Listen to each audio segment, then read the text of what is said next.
Greetings from Washington, D.C. This is May Che, and I'm with the 1882 Foundation, and you're tuned in to the Talk Story event, Blurring the Color Line.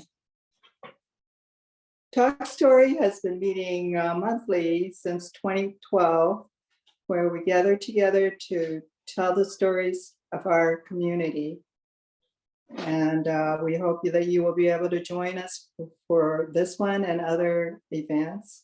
We usually meet in Chinatown, but since the pandemic, we've been also meeting in hybrid and also on Zoom only formats. This one is Zoom only, and because we have our speakers are from across the country. So if you are not comfortable with having your face on Zoom across the internet, or if you don't want to be heard, please just turn off your camera and turn off your microphone. We will turn off your microphone during the formal presentation, but afterwards we will have open discussion. And always feel free to use the chat to ask questions and just chat amongst yourselves. Actually, if you want to start right now and tell us where you're from, and we'd love to know who's on the line. Today's presentation is titled Blurring the Color Line, a dialogue on cross-racial kinship and tensions. And we're very honored to have Crystal Kwok, who's the film producer for this award-winning movie, and also her cousin, LeAnna Morgan, to give a very nice balanced perspective on the racial issues involved. So Crystal, would you like to take over and do the program? Sure, I guess I'll just do a little self-intro. Hello, everyone. I'm Crystal. I'm chiming in from Honolulu, so it's 8 o'clock my time, and it's really amazing that we all can get together at this time, wherever you all are. And I just want to do a shout out to 1882 because I really feel like these are such important spaces, and kudos to all of you who are putting this together. We don't have enough conversations, as we all know, about race relations. We always try to kind of keep the uncomfortable conversations quiet, and that's what we've been doing. And we say it's the cultural thing, but in this time and age, I feel like we need to open up these conversations, and I hope that you all here are open to that, to just kind of cracking that nut and just sharing stories that you've had, or just things that you feel we need to bring to the table at this short time we're together. So I'm not sure. I mean, I would love to have a conversation. So I'd love to have, Amanda, Amy, and Hannah kind of guide us through this, and just let's keep it casual and intimate and vulnerable and honest. So I'm just happy to talk about anything. Thank you. So I'll start off by, introducing myself. So hello, everyone. It's great to see all of you today. My name is Hannah Koo, and I'm currently an intern at the 1882 Foundation. I'm also a master's student studying Asian American history, public history, and also critical adoption studies at UMass Amherst.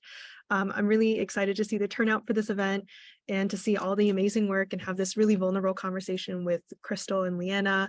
And so I'm going to pass it to Amanda now. Hi, everybody. Thank you all so much for coming and for joining us for this discussion today. My name is Amanda Young, and I am a rising junior at WashU in St. Louis, where I'm studying history, educational studies, and American culture studies. And I am also an intern at 1882 Foundation this summer. So I'll pass it to Amy now. Hi, everybody. Excited to see everyone too. My name's Amy, and I'm also an intern at the 1882 Foundation. I'm currently a rising sophomore at Georgetown University studying Chinese and biology. And I recently discovered that my family actually also owns or used to own a grocery store in the South. So I'm really excited to discuss with Crystal and LeAnna. And then I'll pass it back to Amanda to talk about their review. Yeah, so a little bit about how this Talk Story event came to be is that Hannah and I had the chance to watch the film in June when it was streaming on PBS. And then we wrote a review about it for the 1882 Foundation's Literature and Arts Corner.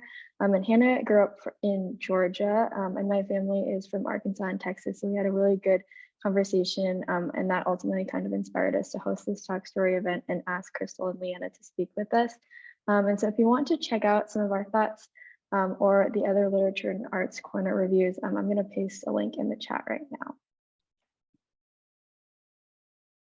I just want to say that LeAnna is running a little bit late. She'll be joining us as soon as she can. I think she's involved with something in church right now, so she'll be in when she can. I'm here. Oh, yay! Where are you? I'm here. I don't know if I just turned my camera on. Oh, okay. Yay! Yay! There we go. We're so glad you're here, LeAnna. I just wanted to say a little thank you to everybody for attending this event. And just to say, like, to be respectful of everybody's time, we'll be asking our speakers some questions, and then we'll be moving into audience Q&A around 3 p.m. and then we'll end the event at 3:30. And then we kindly ask that you all text your questions in the chat, and then we'll read them out at the end of the Zoom. And then I know you already introduced yourself a bit, Crystal. We're really excited to have you as the director of the film, and we're excited to have you too, LeAnna, who's featured in the film.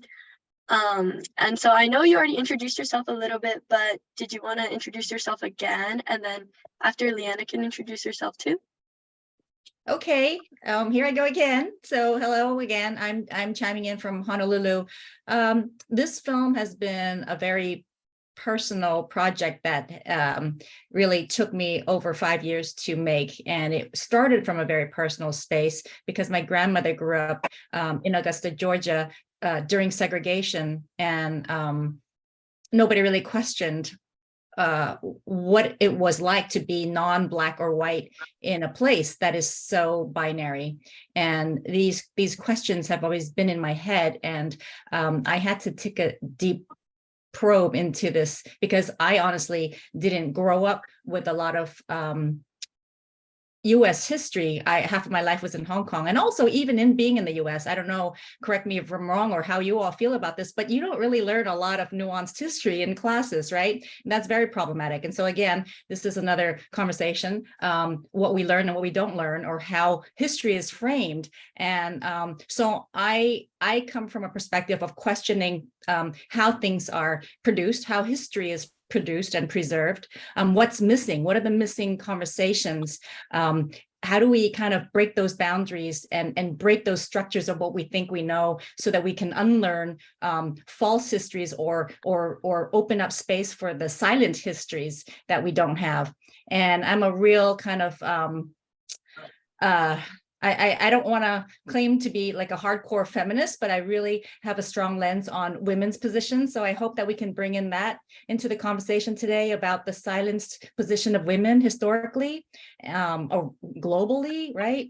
And yeah, so again, so just a quick backing up of my background is that I was born in San Francisco, and I went to Hong Kong when I was 3 because my dad's from Hong Kong, and I lived there for about 6 years before coming back to San Francisco. And in the middle of university, I had an opportunity to go back to Hong Kong to work in the film industry, where I established my career. And then I have 3 kids, and they're all kind of grown up, born in Hong Kong, and we live in Honolulu now. I've been here for about 8 years, and I just finished my doctorate in performance studies, which is kind of a performative lens. So how does race perform? That's a big question for me. How does gender perform? There are so many big ways to think about how things are structured, and questioning the systems that create these kind of so-called identities.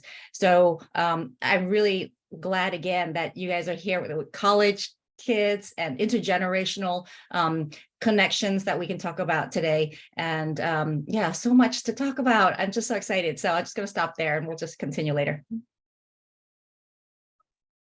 Okay, well, I will start off then for this section for you, Crystal. And again, we're really excited to have all these conversations. And so I know you just mentioned that this is a very personal project for you and that you're trying to uncover these silence histories. And so I wanted to further expand on the subject and, by asking what inspired you to choose this topic. Well, so I was very close to my grandmother, and we used to go out a lot, and she would talk a little bit about her background in the South. She had, just let me just say that she had a very deep Southern accent, and nobody ever questioned that. But she was very Chinese at the same time. She was always cooking Chinese food. She read Chinese newspapers, but nobody really questioned. And I was just thinking, when she was young and she talked about her life in the store, I kind of sensed that she wasn't really quite happy, and thus her big story of running away. And it's like, wow, how does a young, she was 17 at the time, how does a young Chinese girl run away back in the late 30s, in this very kind of segregated area? So it kind of got my imagination stirring, and I needed to dig more. So, but it went from a very personal story into something that was really kind of a 180-degree kind of shift, because of so many movements that have been happening over the last few years, as you all know, right? Black Lives Matter was a huge one. How do I address that with my story? And then the anti-Asian hate, which I hope we can talk about too. How does this story, the relationship, the tensions between Asian and Black communities speak to today by looking into the past? I think we don't know enough about our histories and or each other's histories. And so I really needed to dig. And that's why I went back to school. I had to do a lot of digging into our racial history and just coming from different perspectives, So yeah, went from personal to political, which is what always happens, right? No, for sure. And so it's very interesting to see how this story continues to evolve. And I really am interested in knowing, your approach to the film and how, your process was when choosing your interviewees, what voices you wanted to center. And I know you just mentioned, being a very staunch feminist and having that kind of approach to your filmmaking. And I think it would be very interesting to hear more about that. Thank you. And I don't know how many are interested in filmmaking out here, but, I just want to say, I have a newfound respect for everybody who wants to tell a story, because it is extremely difficult to weave a story together, especially for something of historical nature, because there's a lack of archives. There's a lack of photos, there's a lack of, again, the invisibility of Asians. Where were the pictures of my family in the South? I don't know if LeAnna has any family pictures. There may be a few, right? I had to dig, or your mom had to dig, but there aren't that many that expose that life during that time. Not that because we have access to the phone, but we don't think about taking photos of our normal daily life. So what does it mean to have, what is that quotidian lifestyle back in that time in the stores? How similar is it to today of immigrant families who run stores today? So I had to go into the communities. I started obviously with my family and their connections to all the family that I knew in the South. And we'll get to the part with me and LeAnna, because it's really interesting. I did not know LeAnna was my cousin until I dug. And you have to keep digging, and you find surprising moments that kind of lead you to the story. You think you have the story, but it goes another way, And another thing about filmmaking is sometimes, even though you want to try so hard to tell your story, it's not yours to tell, or something else moves it, right? So like, I wanted to focus on my grandmother and all the women in that in the story, but my material was mostly of the community and of like the race relations within, especially during the riot in the 1970s, which I hope we can talk about later. So all that stuff was my bulk of my material. So how can I talk about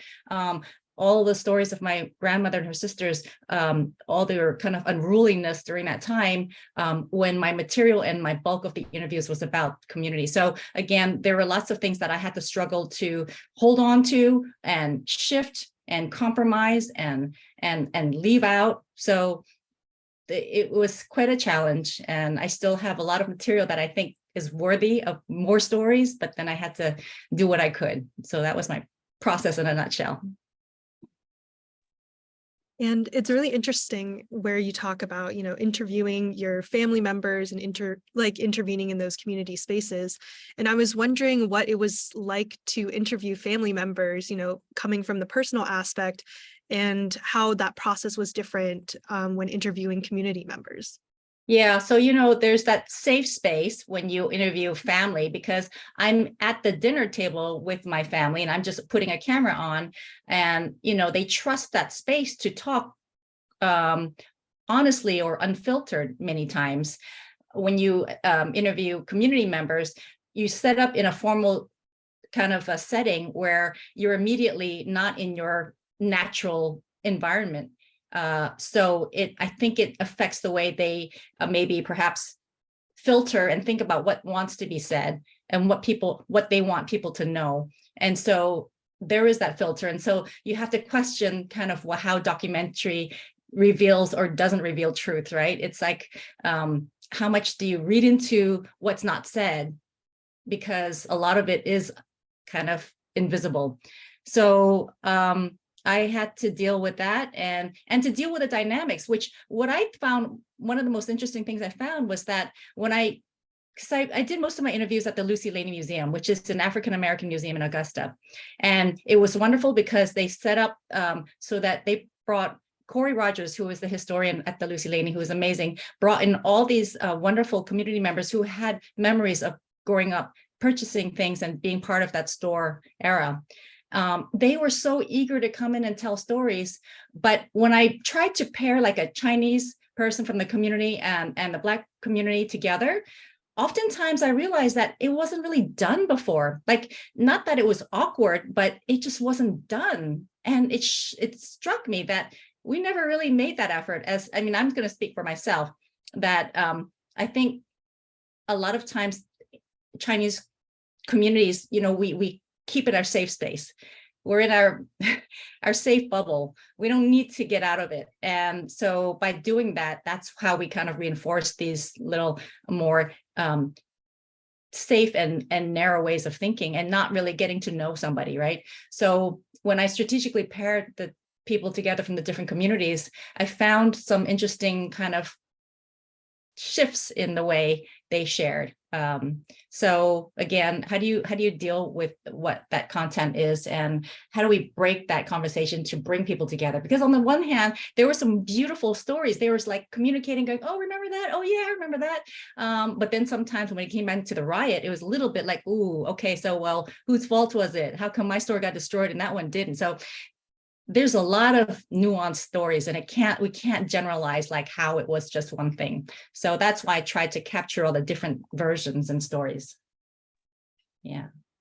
Yeah, it's very interesting when interviewing, different members, because, recollection and memory is imperfect, and telling a narrative is never just like one-sided. And so I think one of our questions, pertains to if there were any conflicting narratives that you dealt with. I know you just mentioned the riot as one possible, conflict that communities had issues with, agreeing upon, of, well, whose fault was it, et cetera, et cetera. So I was wondering how you dealt with, reconciling these different stories as a filmmaker, and what you wanted to discuss. Yeah. Well, it's funny because you brought up memory, and that was a big one for me. I almost treated the film using memory as my main kind of style and theme, because so much of history, if it's based on memory, how much is true and how much is reinterpreted because of how we see or want to see things, right? And how that kind of gets brought down to the next generation. So memory and history is very interpretive. And when you think about what people share about their experience, again, it's very contextual, because going back to the riots, it became like I got different versions for not different versions, but everybody has their own context to it. So for example, there were a couple of Chinese store owners who really felt that they were in the line of fire. That's why the stores were destroyed. And there was that kind of reinforcement on the Black community side too, because they said, yes, you saw it in the film. A lot of them said, yeah, in the line of fire, that's what happens. Things erupt and you don't really have control over that kind of explosive anger. But at the same time, then you have those stories that say, oh no, they purposely left that one out. They bypassed that one and didn't kept that one clean and safe because they were friendly and respectful to them. So when you hear these kind of conflicting versions, like, it's not like who's right or wrong, but it's the lens you choose to understand how history happens for yourself, right? And so to treat it, it's, again, I didn't want to make judgments, but it was illuminating for me when I really found several community members saying, no, it wasn't just in the line of fire, that it was intentional to target or not target certain ones, and that people matter, that relationships matter, that this created a diversion of something that could have been in the line of fire, and that these things make a difference. And I think those are little instances that I think as a filmmaker, I feel like to dig into those stories that people don't want to talk about, that's where things happen. Like, nobody wanted to talk about the J.K. Joe. I don't know if a lot of you had seen that in the film. J.K. Joe was the Chinese grocer who was tortured and mutilated, robbed first, but in the papers, it was said that it was just a robbery, that these 3 Black gentlemen went in and robbed him, but he was mutilated. And then when I asked the different community members, both sides were kind of hush-hush about this. But going back to my feminist studies, my feminist professor says, "Ooh, dig more in that. Why are people not wanting to talk about it?" And so it kind of made me think about, daring to go there. And I had to go into the archives to look at the newspapers. And yes, indeed, the headlines all said it was just a murder case. And then some community members went, "Oh no, that one, no, everybody knew he had a relationship with this Black lady, but nobody wanted to talk about it." So again, where is this going? And it's almost like a murder mystery. Like, you have to think about digging into different versions of a story, but those are the places we don't want to go, especially in Asian cultures, right? Oh no, this is a bad one. We don't want to talk about that because this guy was dating somebody he wasn't supposed to date, and ultimately ended up in this kind of brutal death. And so it raises tensions, right? Anything that deals with a tragedy on either side just exacerbates the tension between the two. And then how does that speak to our relationships today, right? So it's really interesting that you speak about, the ways you supplement, the documentary with, the oral history interviews you conduct. And you just mentioned doing some archival research for this. And there is a fundamental lack of archival information regarding, the Chinese in the South. And I was wondering, how you found these vast, records of information about, grocery stores and these cases, and, delving into it like a story. What was it like to go through these records? I would just love to hear your thoughts about that.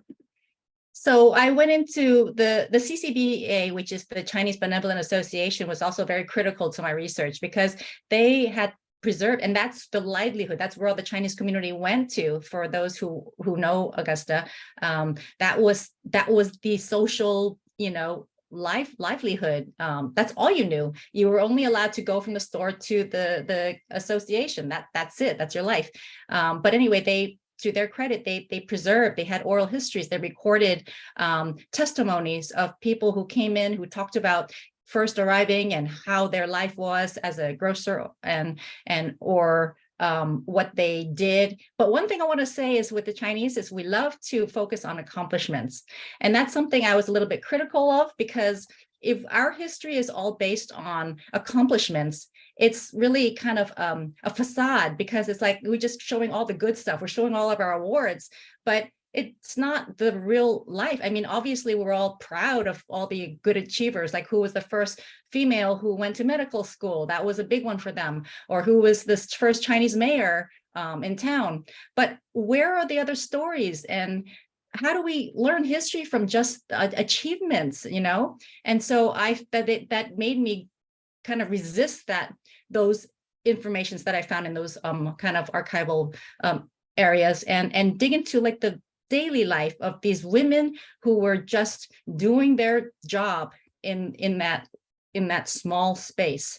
And what did it mean? And why did nobody ever ask them questions? When I asked all these, and this is not the cultural thing here, I'm saying like from the Black community and the Chinese community, when I asked the women questions, I found them light up, especially the older generation, because they've never been asked how they felt about something, like something about their first love. You know, Aunt Lorraine, I asked her about her dating, and you know, they want to share. And it's everything in history for women tend to be around either their success stories or because of their relationship with somebody who had a success story. And so I wanted to shift that lens a little bit of these ordinary women. So again, looking at the archives, I have to think about what's missing there, which is a harder thing to do, if you know what I'm saying. Like, you don't just take what you see there, but it's like, okay, well, where are the missing voices? And why is that? Why did we not talk about race relations in those archival interviews? Why was it all about their accomplishments? Is it a cultural thing? Is it because we only want to preserve what we want to hear? Is it because it's too shameful and we don't want to open up that? Or is it because we don't think it's part of our history, so it doesn't matter? But indeed it is, because you think about the intertwined histories between the African-American and Chinese Americans. It's just been, you know, it's all part of like this whole big system that's been created to pit us against each other, right? Thank you so much. So now I'm going to pass the next section of questions to Amanda, who has some questions for LeAnna. Thanks so much, Hannah and Crystal. So first, LeAnna, I was wondering if you could just introduce yourself to all of our guests really quickly.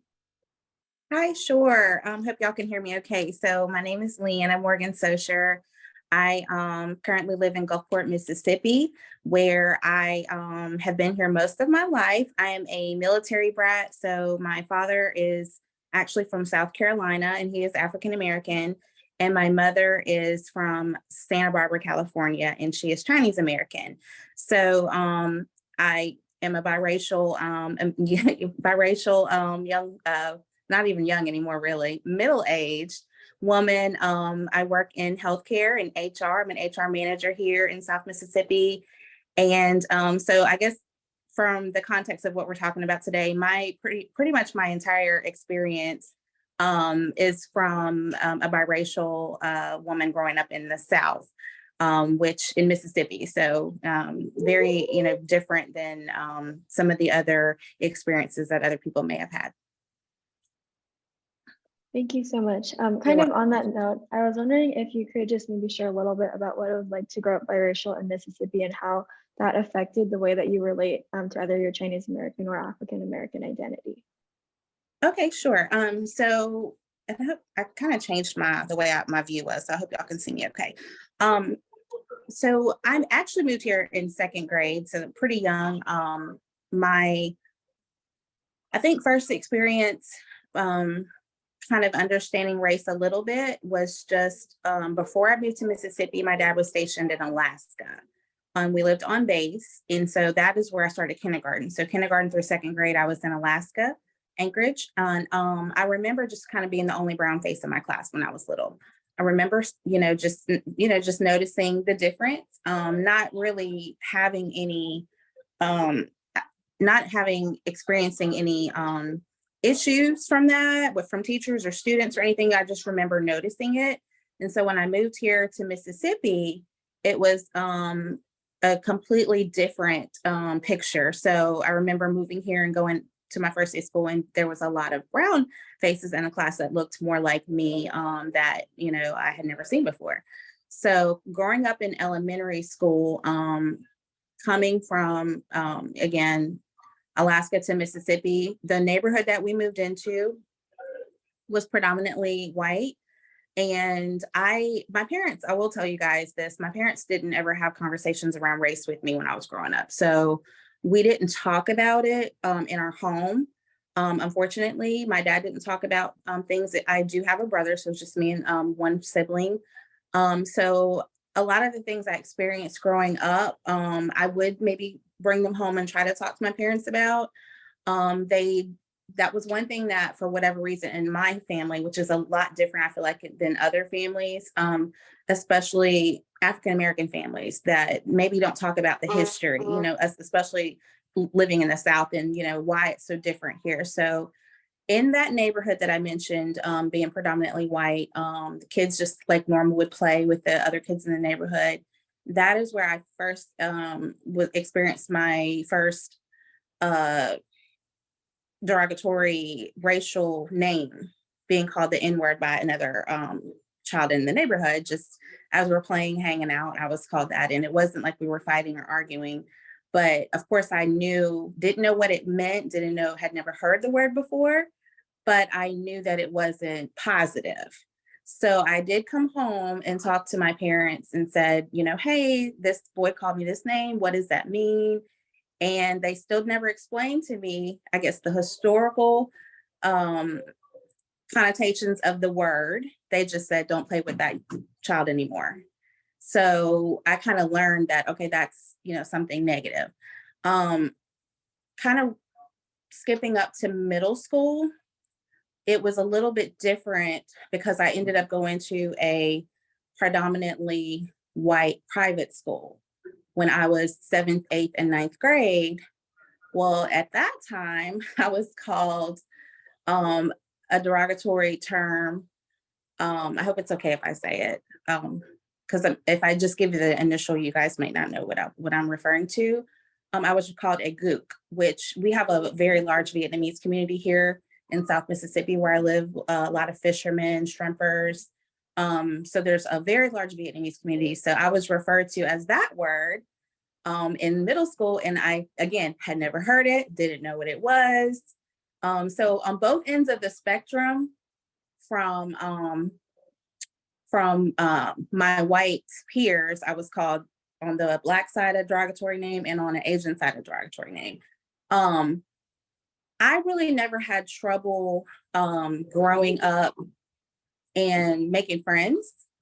I do think things changed significantly when I got to high school, and I hope I'm not like going down a rabbit hole with you're answering your question. But I do know that when I asked my mom about that word that I was called in middle school, she did tell me what it meant or where it came from. She did give me a little history.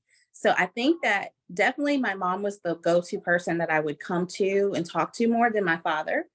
So she probably couldn't tell me anything about the N-word. You know, she probably couldn't give me the history about that and didn't have that background to be able to say, this is what that means and this is why you were called that. But she was able to explain the derogatory term that I think was referred to a lot of Vietnamese coming out of the Vietnam War. Learning my history and my background was growing up was a lot of instances like that, experiences that happened, whether negative or positive, that you just kind of learn. I just kind of learned how to navigate it as I, went through school. But growing up in Mississippi in the 90s, when I got to high school, it was very segregated. So the white kids hung with the white kids, the black kids hung with the black kids. And there wasn't a lot of other nationalities at my school, like Latina and Asian, Hispanic, Indian. It was predominantly Black and white. So that is where it got really challenging for me, because it's like you have to find your friend group and fit in. And so I always felt like I didn't fit in. Absolutely 100% felt like I didn't fit in. It didn't really get, high school here is 9th grade. So it didn't really affect me to where I felt like I didn't fit in until I got to high school, because when I was in the private school, it was predominantly white. I was fine there, even though I was called that name, but no one else was ever really mean to me. And then in elementary, it's like at that young age, kids kind of just all hang out with each other. But once we got to high school, it was completely segregated.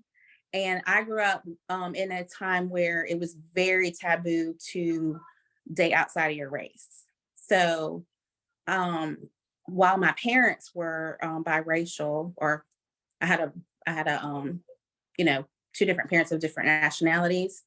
I think because my mom was Chinese and not white, the community, like neighbors, people that may have met my parents, didn't balk at that so much. But I think if she had been white and Black here in the South, that was very, very taboo at the time. So of course, when I was in high school, it's that mentality of segregation was kind of still there, even though we've been long since out of that era. But I will say, my mom has always had a very difficult time. At the time we moved here, she was working professionally at a bank teller, I think, job. And my dad was always the breadwinner, and him working in the military. And I know that she always felt not accepted by her white coworkers where she worked. It wasn't until later she went to work on base, and she ended up getting some jobs on the military base. And I guess the nationalities on base was a lot more diverse. There was Filipino women, there were Vietnamese women, Black, white, all different races. And so she was more comfortable there and made more friends, where when she worked in corporate America, she definitely felt like the white women were not very nice to her. So I just wanted to mention that. I don't want to go on because I feel like I will just ramble on forever in answering your question. But I will say this last note. When I was in high school, I do feel like, because when I got to high school, out of being in a predominantly white middle school, I did get "you talk white" by the African American students all the time. It was like, "You talk white. Why do you talk, da, da, da, da, da." So it's kind of funny. I still get that sometimes as an adult, which I think is very ignorant, but got it a lot in high school. And so by the time I would say 9th, 10th grade, I was really struggling with my identity, and I wanted to, and was really yearning to learn more about my African American side. Because again, I mentioned earlier, my parents didn't talk about race at home. They didn't talk about history. It wasn't like I grew up in a family where I have a lot of African American friends where, like, they're really big on maybe Juneteenth or Kwanzaa or just Black History Month. That was not a thing in my family, not at all. So I, on my own, started doing research and reading books. Like I would just, rent books from the library on, Frederick Douglass. I watched Malcolm X, which was a really long movie. And I remember my African American dad walking in. Of course, Malcolm X was about a Muslim, person. And he came in and saw me watching it. And he was just like, just be really careful about what you take away from what you're watching. He really didn't talk to me about it or say, "Hey, let's have a conversation about this afterwards." He just kind of gave me a little disclaimer: be careful about, what you're learning from this and what you take away from it. But I just started doing my own research, and for just a yearning that I had to learn more about my African American culture, because I didn't get it at home. And, I'm sure I had friends and things at school, little blurbs that I would pick up. So I started doing my own research, and it was really eye-opening to me, just understanding the experiences, especially in the South, that African Americans have. And I continue to do that. I ended up taking African American literature when I went to college, and loving the Harlem Renaissance era and Langston Hughes and people like that, authors and just different things with the arts. So I think I carried that with me to an adulthood where I am today. And unfortunately, my mother, I really wish she had. I don't have a lot of my Chinese American culture. It was something that she didn't teach us how to speak Chinese. I think because she married a Black man, and we can get to that later, she was a little bit ostracized from her Asian side of the family. So I just didn't get a lot of that growing up, outside of visiting my grandmother and some other family members here and there. But so I more so did all my research and my learning on the African American side. Thank you so much. And thanks for sharing a lot too about your kind of experiences with your friends and classmates in high school and elementary school and middle school. I was wondering also if you would speak a little bit more, kind of you were mentioning this at the end, about maybe the experiences you had within your family, like maybe cousins and then grandparents, because I know that in the film you talk about some of the experiences you had with your Chinese grandparents. So I was wondering if you could just maybe share about how those experiences impacted your understanding of your identity and maybe your sense of belonging in either community. Sure. So what's interesting is and I want to give the disclaimer, like I'll speak to that, but I also don't hold any ill will towards any of my family members. Just as I got older, I had a better understanding of people that are basically raised with certain biases that they carry into their life. And unfortunately, sometimes they're negative biases that they pass on to their kids. So I had to come to grips with that, of course, later on. But of course, I felt hurt and I felt pain with different experiences that I had with my grandparents. And so I'll speak to that now. What I do remember is I do know my grandfather was from Hong Kong. So he wasn't Chinese American, he was from China. And so my grandparents had an arranged marriage. And I think that Crystal mentioned that in her film. So my grandmother, Helen, was one of the many Lum sisters. And she had an arranged marriage and they settled in California and they had a shop there, a gift shop. And so when I would visit, my mom would take me and my brother to visit my grandparents when we were very young. I don't remember what age. What I really remember was just that my grandfather didn't talk to us. He did speak some English. I think he'd been in America for quite a long time and again, an owner of a gift shop, but he really didn't interact with me and my brother. He did not talk to us. And at a certain point in my mom's marriage, I knew she had some marital challenges at one point when we were younger. I just know that maybe she expressed the need to wanting to come back to California, maybe separate from my dad at that time. And my parents are actually divorced now. So I don't want you guys to think like, oh my gosh, what is she saying? Like telling her parents, putting my parents' business out there. But my parents later divorced when I was an adult. But at some point during the marriage, she did want to bring us back to her parents' home. And she was told that she could come without her kids. She could not bring her children if she was going to come back. So I only know that because my mom told me. I never heard that being said. She told me that maybe when I was older. But so that's really the only memories I have of my grandfather. It's just that he didn't interact with us and he didn't talk to us. So I think he was the one that was more so the one that said, if she wants to come home, no Black kids. So anyway, so skipping on, my grandfather passed away many years before my grandmother. So growing up, he had at some point been passed away, and we would still go back and visit my grandmother all the time. My grandmother would also come to Mississippi when I was growing up and visit us. So she was very involved as far as us living in different states. We would see her probably, if not once a year, every other year for sure, whether we went to California or she came here.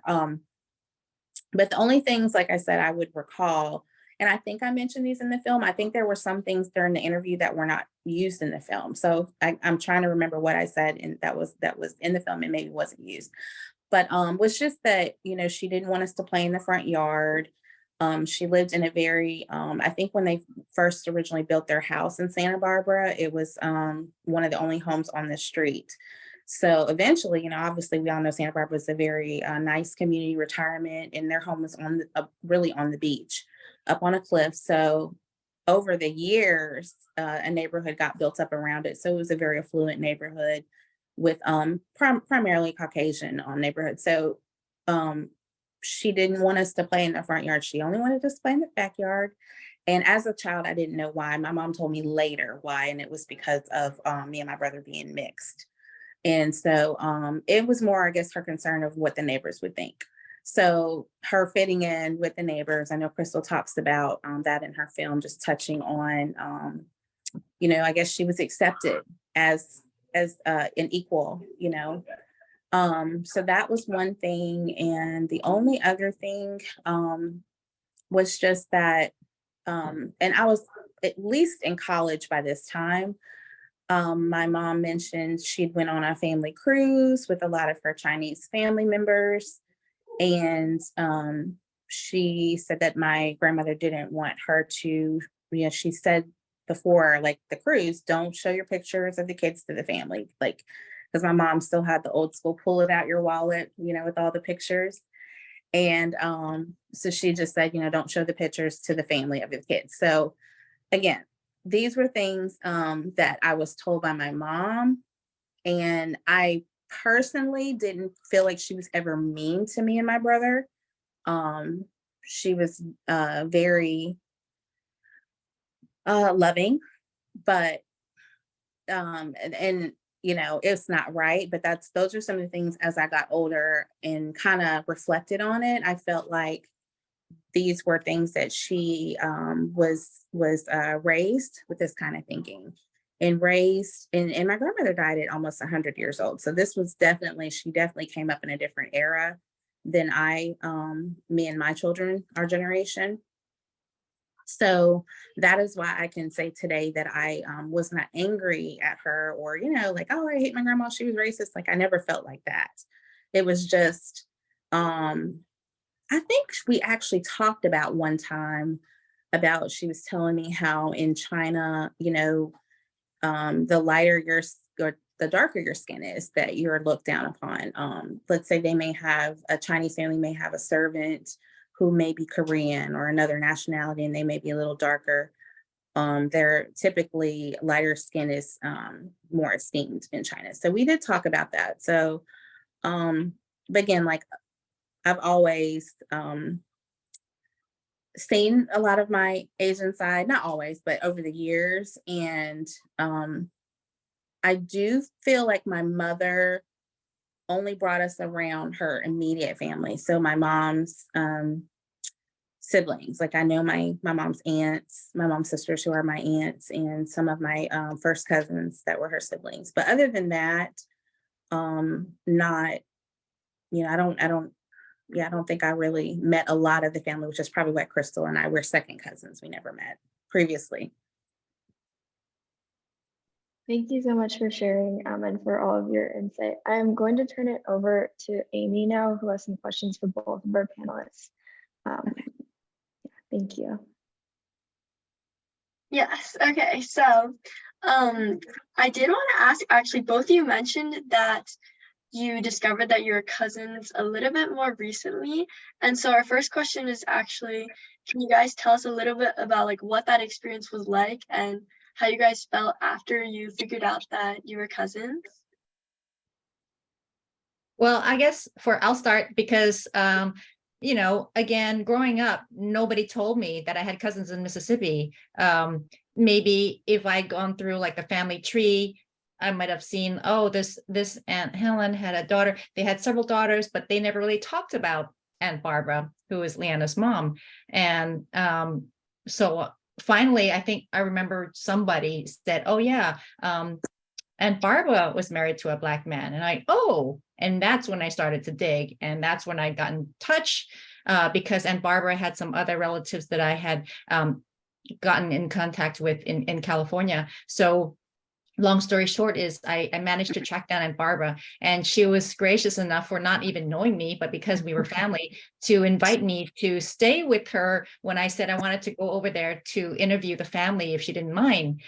So this Aunt Barbara that I've never met invites me into her house, and we set up the interview at her house, and she introduces LeAnna and the family. And at the time, I think it was just Asia, your daughter there, right, LeAnna? No, actually, your other kids were there too. It's just that they didn't want to participate in the interview, right? Yeah. They kept in the room, and my daughter was there too. So my daughter and LeAnna's other two were kind of on the side, right? So I only interviewed you and Asia. And Asia, your daughter, was 19 at the time. So she had a lot to say too, being kind of the younger generation of a mixed race relationship. Yeah. Yes. So for me, it was very exciting. I think the most exciting thing is the family that I had met. Like I've never had cousins my age that I had ever met. So my mom's siblings are all older, and then their kids are much older than me.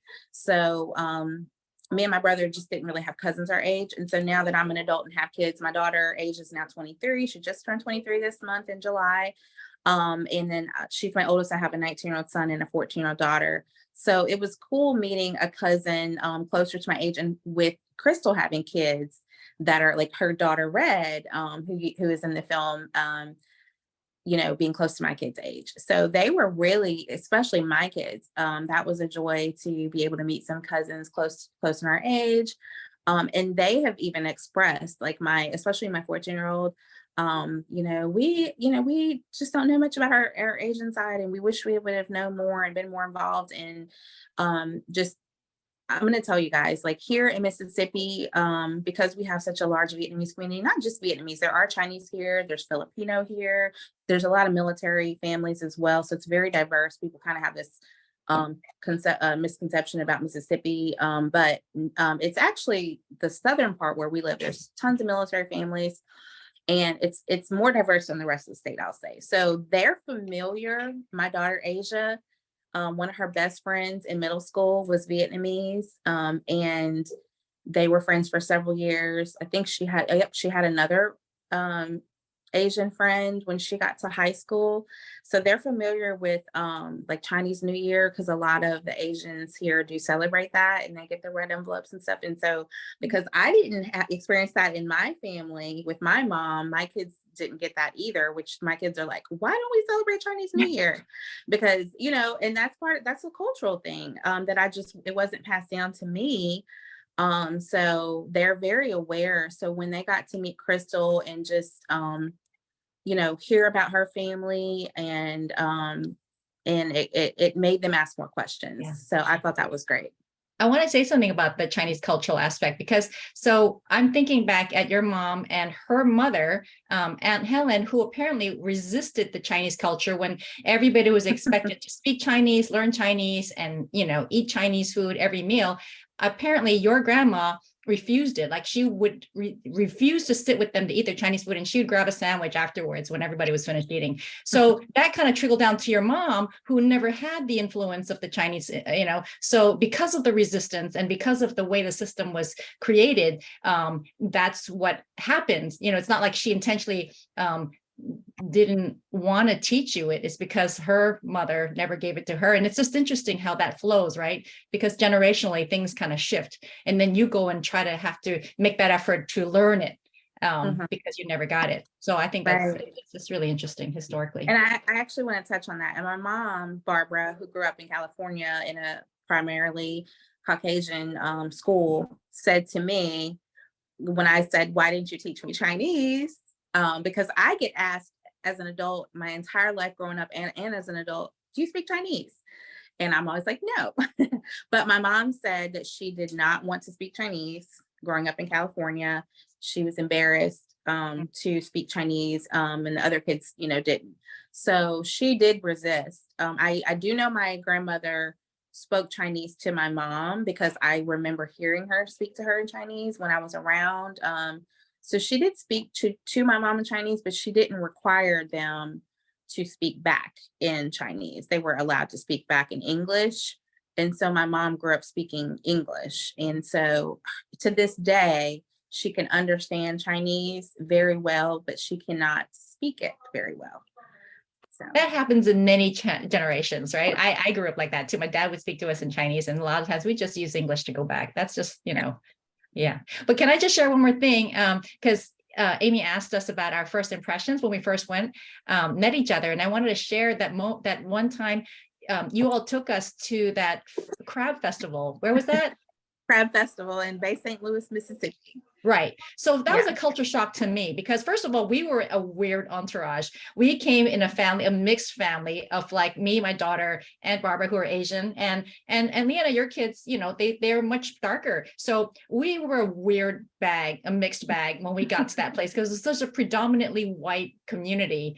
I wish I had a camera that could capture where the jaws dropped when I just felt like there's this silence there when they're like looking like, who are these people? You know, we stood out like a sore thumb. And for me, it was very culturally shocking because I'm, you know, being in Hawaii, everybody's Asian here, so you don't feel that. And being in Hong Kong, it's a homogenous society. And when you feel out of place, and then when you're talking about, you know, growing up and being like the only brown kid in class, it's like, that still happens now. We feel so marginalized when we're not part of like the larger, whatever that community is. And it's just it's striking that it still persists, this type of non-exclusivity kind of thing, you know, to be outside. Absolutely. And we did go to Bay St. Louis, which is a predominantly white, I would say, community. And yeah, it seemed like they were all staring at us when we got there. They were indeed. Yeah, it's great hearing about you two learning about each other's cultures. It's funny because I feel like a lot of the things you guys are talking about, like learning about like your culture for the very first time. Like I know I'm like 5th generation on one side, and so like because of all of that, like it's trickled down, and sometimes I feel like I need to like extend an extra hand to figure out like what goes on in like the Chinese community and things like that. It's also great to hear about like the diversity in Mississippi. I feel like growing up with a diverse community is so great for learning about like different cultures and communicating with different groups. But I guess turning a little bit to the negative aspect of things, something that your film really focused on, Crystal, and that you talked about, LeAnna, was about how some Asians have a hard time in Black spaces, or the two groups have a sort of underlying tension. And so one of our questions was, why do you guys think this persists? I think that even here, it's still today, a lot of the Asian community does kind of keep to themselves.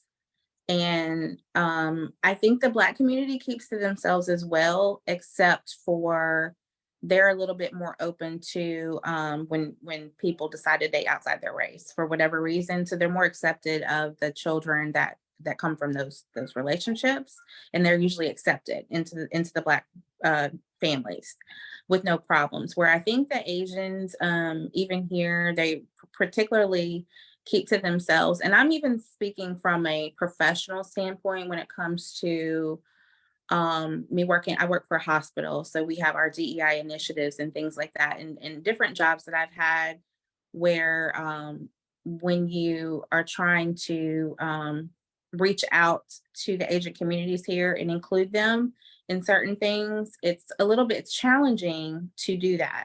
For whatever reason, I honestly, I can't really say why, because I don't know, since I'm not deep into that, in that community. But it's hard to, I would say it's hard to break into it. And from a professional standpoint, what we've always found you have to do is have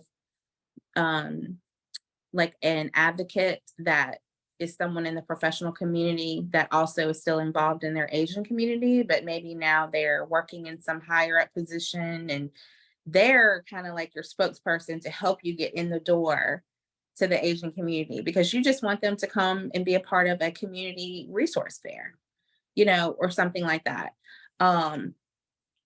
I don't know if that answered your question. You know, I again, I don't know exactly why it's the way it is still and why that persists. But I will say this too. Unless my hair is straightened, people really tell me like I look like a completely different person when my hair is straight. I probably look more like a Filipino woman because they're a little bit tanner, at least the ones that I know here.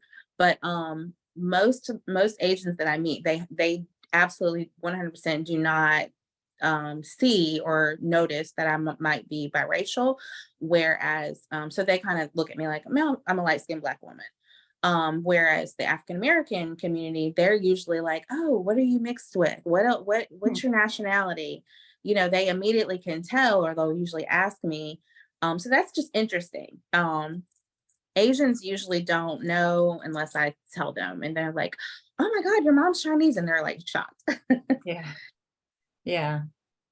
It's interesting. And I also think we need to bring in the cultural aspect, because there's so much baggage and history with Chinese culture, right? I mean, thousands of years of a certain way of thinking, this whole patriarchal way of placing us in a way that we kind of follow. And I think that plays into why Chinese also keep to themselves. It's, you know, we've been trained to kind of follow a certain way of being, and these you know, vocabulary words of dutiful and you know, respect and all that stuff comes into play to kind of hold the system working. And speaking of system, is I think to pull out a little bit is to look at the system that the United States has created for us, right? We all, you know, it's easy to, and I know we're running out of time, and I'm trying to turn it into this whole where we wanted to address the model minority part, because, you know, what does it really mean to be a model minority? You know, the US, the white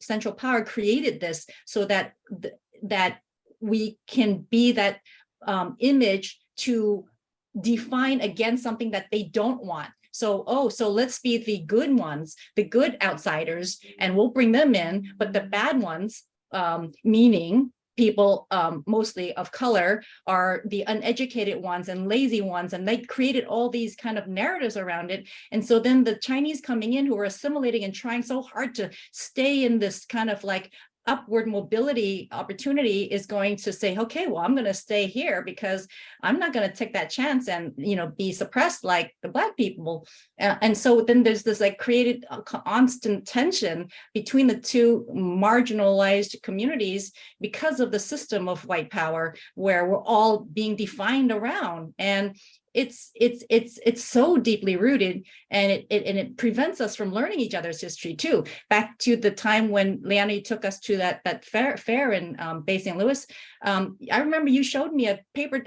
Somebody was selling dish towels and the motif of a cotton on it, and it was interesting that I would never have known that. But you brought it to my attention, the historical, the problematic, deeply rooted historical context of what the cotton symbolized, right? Slavery and the power and you know, plantation life and the things that we don't know. And as Chinese, we are so consumed with our own Chinese culture and our own efforts to move up and work hard, and we do work hard, but it doesn't mean that the Black people didn't work hard. And it's just like all these narratives are pitting against each other because we want to create a way to hold ourselves into our space, and you know, is that survival aspect, but then it increases the walls against each other. And I feel like it's not being broken enough because we are trying so hard in each of our communities to protect our own lives, but it's not, you know, how do we break it? I think that's what I want to end it with, is, you know, how do we break that? How do we start to say, well, let's really learn about each other's histories, and how do we do that? And how do we see people and inform ourselves and unlearn what we think our older generational thinking was, that we shouldn't be dating the other kind, or that oh, these certain people are certain ways, and where does that attitude come from? You know, how do we push against that and create our own ideas of life, like LeAnna, you digging into your own cultural research? You know, how do we all do that? I mean, I'll speak to that question. For me, I think a lot of it is just your film, doing things like that, having these kinds of conversations that we're doing right now. I've had to have difficult conversations with my mother just over the years, because I do have children that are only a quarter Chinese, and they're mostly African American. So you know, some of my Caucasian friends that I've been friends with over the years, we've had some tough conversations of just, you know, you're always educating. You're always, no matter what race you are, you always have those opportunities, whether on the job, with your children, with your family members, of trying to educate them and just getting them to see another side to think about something, whether it's, I know very, very, very common in the African American community. You guys have heard of the Crown Act, which hopefully you've heard of that, which is a new initiative that's been happening in many states. I know it's in California, I believe in Texas, but we don't have that in Mississippi, where people are protected of African American descent or other minorities because of the way that we wear our hair, whether it could be at school, colleges, private schools, or on the job. Well, I'm sorry if I'm rambling, but just having those conversations, I've had to have tough conversations with my mom, who I love dearly, just around hair. What is perceived to be professional or neat and clean versus how my hair naturally grows out of my head, where, one of my daughters, her hair is very, very tightly curled, very full, tightly curled hair. And me and my mom have had, disagreements about, she thinks it looks messy and unkept, where I'm like, no, in the African American culture, it's beautiful. We love it. And what is perceived as, like you said, Crystal, as just the perception of these other races. And for me, it's all about education. It's all about touching on, it doesn't have to be black and white. Any other race, what we see them do, and versus what we think about it, and someone just bringing to light, no, this is why this race, why are these women wearing hijabs? I don't understand that. And they're maybe in a certain setting, they're being made fun of, and someone just educating someone on their religion, and being respectful. So I don't know if that kind of answered your question, but for me, it's challenging, but just having those difficult conversations and addressing those issues, whatever they might be. And there's so many. We're only talking about a little few things, but there's so many issues. If we can just learn to have a little bit of understanding of other cultures, and I think it will help all of us in the long run. So we're doing the right thing today just by having this discussion. And I really appreciate people in the chat who are sharing their experiences as I'm seeing them come out. It's really important. And, I was thinking about how many people I know, and I know if you know, who've changed their ways of thinking only because they've had a daughter or son who's married somebody outside of who they expected to. And you hear that from the older generation, like, oh gosh, she married an Indian guy, or, oh, she married, so it's like, then it opens up their rethinking and ideas of acceptance and understanding. So does it take us to get to that point to do it? Not necessarily, right? And how do we break the intergenerational one? I'm glad you talked to your mom about it. I still have to correct my parents sometimes when they say the term in Chinese that I wrote in the film, because it's so embedded in how we refer to Black people in a certain term. It's like, okay, well, how do we unlearn these terms? How do we move forward and see people as people, so you don't have that kind of, just bring sensitivity to how we speak, right? Absolutely. Yeah, I definitely agree, especially the things about like just having conversations, discussing with other people who are outside of your community, or like just doing things like talking to people with different cultures, or like to parents, like you said. I've definitely had a lot of like hard conversations with my parents, and especially my grandparents. And so just having like talks and discussions, and even being like more educated yourself are such good ways to kind of grow your understanding of the community and learn things like that. But I think we might need to move on to the Q&A section right now. We do have 20 minutes left for this talk, so there's 20 minutes left to ask audience questions. So I'll turn it over to Hannah for now. Yeah, and I just want to reiterate, many thanks to LeAnna and Crystal for your thoughtful answers and to have this dialogue with us. We really appreciate it. And so we're going to try and move on to the Q&A portion. And so we've received numerous questions in the Zoom chat, which we'll read out loud, and we'll try to get through as many questions as we can, but please understand the time constraints. And so one of the first questions that we got from Melanie asks, how did the group interview come about at the First Baptist Church, Augusta, in the movie? It seemed that there was a diverse group willing to share their stories together. Yeah, that was one of the most uncomfortable scenes. If you've seen the film, meeting with the church people. I was expected to get more church people, but it ended up being more the Chinese community and the couple of other participants the whole time. But yeah, so again, it was the Chinese community that connected me because they are still very actively involved with the First Baptist Church, which, for better for worse, right? The church was the ones who gave them the opportunity to come in to provide education, but at the same time, it pitted us against the Black community because it's like, okay, well, they're great. Yeah, we love them. We just love them. But what does that mean? We love them because what? We're quiet and we're, good and we work hard, whatever. Anyway, so again, that was very problematic for me. And I wish I had more opportunity to dive deeper into that side, but I didn't. But yeah, it was a very important aspect. So thank you for that question. Thank you so much. And our next question is from Judy, who said, as a Chinese American, I'm very concerned about the affirmative action decision by the Supreme Court and its effects on minority groups. I think this kind of goes into what we were also talking about with the model minority myth. And this is something that I'm pretty interested in. I actually have been in DC this summer and I had a chance to go to the Supreme Court the day that the decision was released. But Judy was just asking for thoughts and reactions maybe about this decision and kind of the broader landscape of like racial solidarity. I don't know if LeAnna has any thoughts. I just want to quickly insert that it's really contradictory, this whole thing. Because on one hand, we're saying, we can't, and this goes back to the education side, is we can't have critical race theory. And, Black history is being taught in a way that, we have to suppress all of the bad things. At the same time, we're saying, okay, well, let's give rise to Asian American studies because, it is too long overdue that we don't recognize Asians as part of American history. But so as my story, opened up is our connective histories.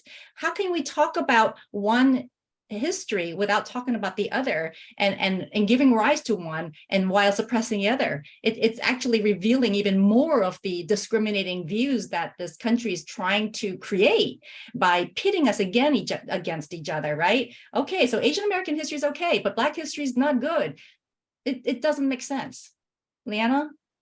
I agree for sure that there's an agenda to just keep the division going in the United States, unfortunately. But as far as affirmative action, that is very upsetting because, we know that, people are like, well, it's not fair because they're only here because of the color of their skin or their nationality. And but what we know is for many, many years, minorities would be completely overlooked to even get a chance and opportunity. So I'm praying and hoping that is not what's going to happen. I don't know, where that's going to take us with that new ruling there with affirmative action, but I know in the African American community, people were very upset because they feel like it's going to go back to the days of we won't even get the opportunity at all. Whereas some of the ones that did get those opportunities to go to certain colleges were maybe their, I would say their resume and everything that they had to offer was a lot higher than some of those people that were in the schools that did not look like them, and they were only picked because of affirmative action. They only got that opportunity because of affirmative action. Whereas someone else may have gotten into that college because of their family legacy, for example. Yeah. So, I mean, there's just so much that could be said about that. But definitely my reaction was not very, it was sad that happened. And you think about it, anything that's going to threaten that central white power, then they create policies against it, just like the 1882, going back to the foundation's central, history of Chinese exclusion. It's when we become a threat that we create these rules to push people out, but then we'll bring some in because we need them. And it applies to the whole education system too. We need the diversity. We have to claim that, and we need to bring in people. But then once it's too much, then it's like, okay, let's push back. Right. Right. Absolutely. Yeah. And then this question kind of actually goes back to the film. It's specifically for LeAnna, but The person who asked this question wanted to thank you for sharing your story, and they're wondering if you knew your father's relatives and where he was born. Yes, I actually, again, since I mentioned being a military brat, so I obviously didn't grow up around any of my parents' families, since we moved around a lot. But my dad's side of the family, we would have family reunions. So we would go back to South Carolina, and it was like the large, probably what y'all seen in movies, traditional African American family reunions where, it's like a 3-day weekend thing. You go to different activities and the big thing on Sunday with the cookout afterwards, all of that. So I was able to meet extended family members, during those years when we would go back to those events. And I have developed relationships with a couple of my cousins that I still keep in touch with on my dad's side. Again, they were a little bit closer to my age. And like I mentioned earlier, just being happy to have myself and my kids connect with Crystal because all of my Asian side of the family was a lot older than me when I was growing up. So I do have some cousins on my dad's side that are close to my age or younger. And so, yes, I would say was able to, connect. And I'm going to be honest, I don't think that I was able to go to my grandmother's, I think it was her 80th birthday party in California. So there was a lot of extended Chinese family members that I met at that one event many, many years ago. But prior to that, I don't know if my mother would have felt comfortable going to, or if she would have even been invited to any other types of larger family gatherings on the Chinese side. So even at the event we went to in Atlanta, where I last saw you back in March, you met several cousins that I don't think you've ever met before, right?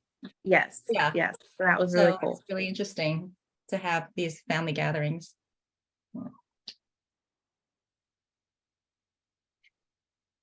I hope I answered that okay.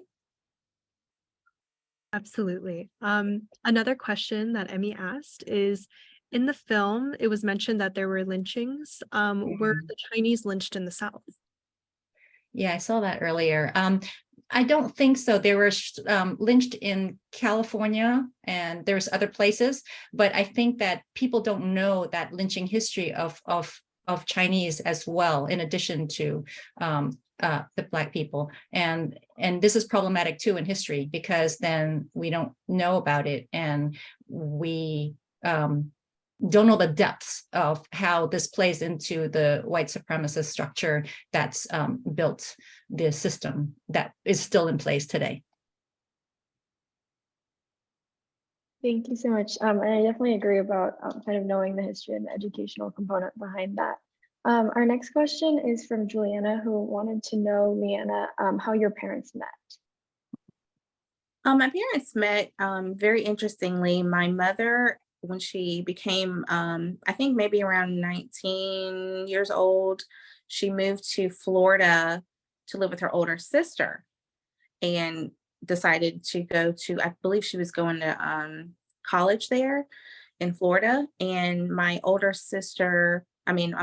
mother's older sister, my Aunt Nancy, was married to a gentleman in the military, I believe. And I don't honestly, and I'm sorry, the story's a little fuzzy. Nancy may have been in the military too, but I really think it was her husband. So my mom was a young Chinese woman living with her older sister, and my dad was stationed in Florida. And this was in Fort Walton Beach, Florida. There's Eglin Air Force Base, I believe. He was introduced to my mother by her older sister, surprisingly. So my mom's sister, who's Chinese, introduced my mom to my father, and that's how they met. So I think I just saw something pop through, but yeah, that's how they met. And I was born in Fort Walton Beach. Me and my brother were both born there, so they got married. So obviously my older sister didn't have any kind of issues with her dating outside of her race. And then our next question is actually about how you guys kind of like felt about the documentary after it was produced. We were kind of wondering along the lines, this isn't an audience question, but it's one that Amanda came up with. And we were wondering, like, what kind of conversations did you guys have, like, after the film was produced that weren't necessarily covered on the screen? Well, for me, because I took this film on tour last year around not just the country, but even I went to Hong Kong and it was shown in Vancouver, and I hope to bring it to many other places. But the topic of racism and race relations is a global issue. It's not just a US South issue. And I don't think we think about it in that sense. You know, when I first screened it in Hong Kong, I was concerned that people would not have any relevance to it, no connection to the story, and therefore no interest. But then it opened up a dialogue of colorism in Asia, for example, of why East Asians have this, looking down on dark-skinned Asians, and even the colonial structure in Hong Kong of the British kind of controlling areas and discriminating Chinese at the time for not being able to buy property in certain areas. If you apply the same lens, it's the same thing in so many places. Historically, colonialism, this whole concept of control based on a certain type of power is just is so embedded in just across the globe. And I feel like we need to expand this. And I'm just happy that a small personal film like this was able to reach and connect and resonate with these larger issues that I hope to kind of continue to expand on, because it is something. And, you look at the China-Africa relations, that's a whole nother thing. And there's just so many ways we can unpack this, different immigrant groups and the relationships between them. There is this common core of this connectivity that we have historically, but nobody seems to be addressing it in a way that is bringing us together in a positive way to say, hey, we have these shared histories. How about let's talk about it in a nice way too, as well as addressing the tensions.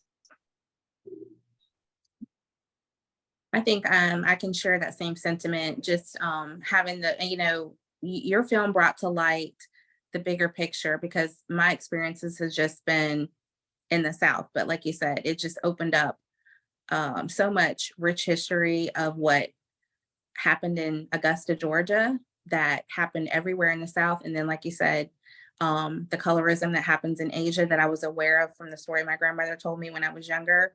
That kind of within my own family, we were able to have those conversations about the film afterwards. And just brought more understanding, like you said, to just what many countries, not just America and China, but have faced with, like you said, the colonization from Europe. Yep.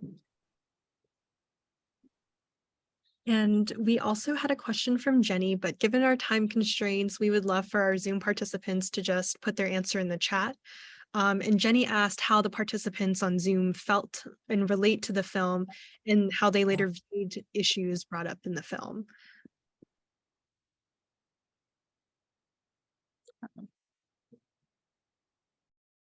Yeah, I would love to hear if any of the audience wanted to share or speak a little bit in this very limited time, because what brings you here and what's your connection to this?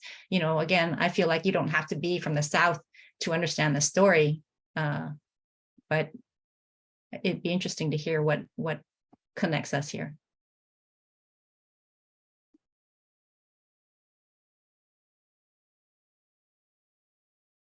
I know there was somebody in the chat earlier who mentioned Dorothy Wu, and I wanted to say something about that. In my poster, if you've seen the film poster, there's a little girl and with a taller Black gentleman. And that became my poster child as so Aunt Dorothy still lives in Augusta, Georgia. And she was the one, I had a screening in Georgia again back in March. And James Brown's daughter, Deanna, was there as a panelist. And I introduced Aunt Dorothy to Deanna. Okay. And she couldn't believe that she was the daughter of a family who had hired James Brown as an errand boy when he was young. And she became so emotional when she shook her head. Let me work on it. Okay. Because she was I don't connected know. Okay. to her father through this story of the past through the grocery store. And it was a very touching moment. And I feel like these are things that connect us, like, wow, we have such a rich intertwined history. And if only we look for them, they're there, you know. Just wanted to share that. Yeah, that was my aunt. Ah, So I'm David Wu. My brother is Bobby. I yes, think he's the one who got you in contact with my aunt Dorothy. And yeah, that's right. they own grocery stores in Augusta, Georgia. And James Brown was the grocery boy or courier. And I think the thing that James Brown remembered about my grandmother is that he was allowed to bring the bike that he used to carry the groceries home.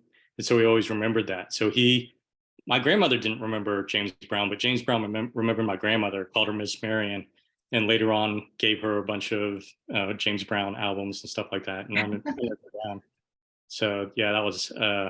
But yeah, my aunt and my dad were in some of those pictures. Yeah. How does that make you feel when you see that kind of connective history through the film? Yeah, I mean, I grew up going to Augusta on holidays and breaks. And I spent a lot of time at the Zhonghua and stuff like that. And I would say the Chinese community in Augusta, Georgia, was so much more developed and than it was in Atlanta, Georgia, when I was growing up. You know, Atlanta, Georgia, it was kind of in its infancy. And whenever I go to Augusta, it was like it just seemed like there were generations and generations of Chinese that had been there, established a community, and it was very, very insular. I mean, I can see that they kind of stuck to themselves. A lot of them stayed in Augusta their whole lives, never really ventured very far out. But it was an amazing community. Yeah, yeah, really is. Thanks for sharing that. So glad to meet you here.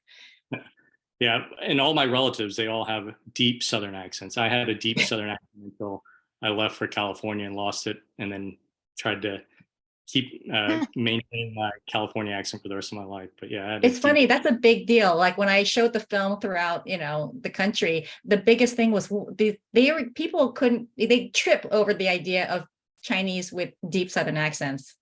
Again, because it's not shown in history, right? We don't see it so much. So it becomes like this like exotic thing.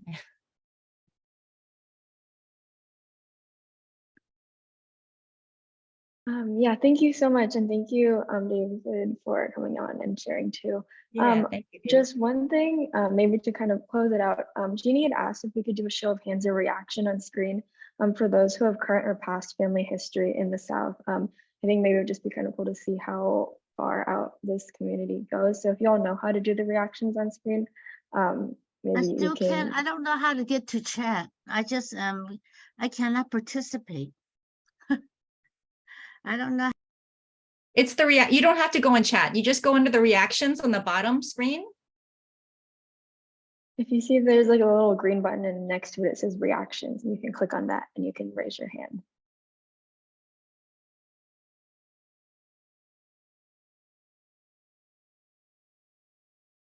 What was the question again? The question was just about who on this like Zoom call has family history or connections to the South. Can I ask a question? Like who has like biracial family? Like how many people have like mixed race in their families?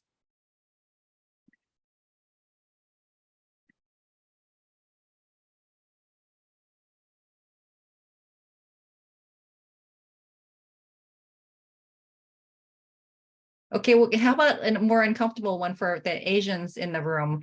How many of you have had parents who've kind of discouraged you or didn't allow you to date somebody from the Black community? Or the other way around, actually. I know some, I have Black friends who say that their parents didn't allow them to date Asians.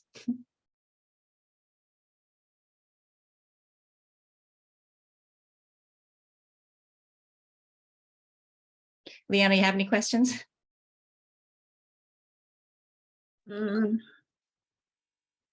I'm curious to know, is there anybody on the chat who is biracial in any way? Or is everyone predominantly Asian or Chinese? I'm sorry, I don't know how to use the chat with the little hand. And I'm not that old, but I'm a little technologically ignorant.